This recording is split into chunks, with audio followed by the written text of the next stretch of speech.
அமெரிக்க அதிபர் Trump Beijing வரதுக்கு சில மணி நேரத்துக்கு முன்னாடி வாஷிங்டன்ல இருக்கிற சீன தூதரகம் எக்ஸ் தளத்துல ஒரு அதிரடி போஸ்ட் போட்டாங்க.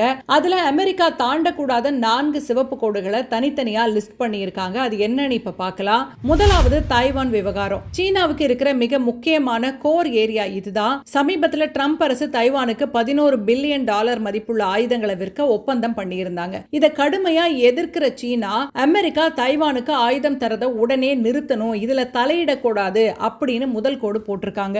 இரண்டாவது ஜனநாயகம் மற்றும் மனித உரிமைகள். அமெரிக்கா வழக்கமா மத்த நாடுகள் மேல வைக்கிற ஜனநாயகம் மற்றும் மனித உரிமை விமர்சனங்களை சீனா தங்களோட நாட்டுக்குள்ள அனுமதிக்க முடியாது அப்படின்னு சொல்லிட்டாங்க. எங்க உள்நாட்டு விவகாரங்கள்ல கருத்து சொல்ற வேலையை அமெரிக்கா நிறுத்திக்கணும் அப்படிங்கிறது சீனாவோட இரண்டாவது கண்டிஷன். மூணாவது என்னன்னா சீனாவோட அரசியல் கட்டமைப்பு. சீனா கம்யூனிஸ்ட் கட்சியோட ஒற்றை ஆட்சி முறை மற்றும் அவங்களோட சோசியலிச பாதையை அமெரிக்கா மதிக்கணும், அதை மாத்தவோ இல்லனா சீர்குலைக்கவோ அமெரிக்கா முயற்சி செய்யக்கூடாது அப்படின்னு சீனா இந்த எல்லையை வகுத்திருக்கு. நாலாவது முக்கியமானது சீனாவோட வளர்ச்சி உரிமை. இப்ப உலகத்துல ஏஐ மற்றும் மைக்ரோ சிப்ஸ் தயாரிப்புல மிகப்பெரிய தொழில்நுட்ப போர் நடக்குது.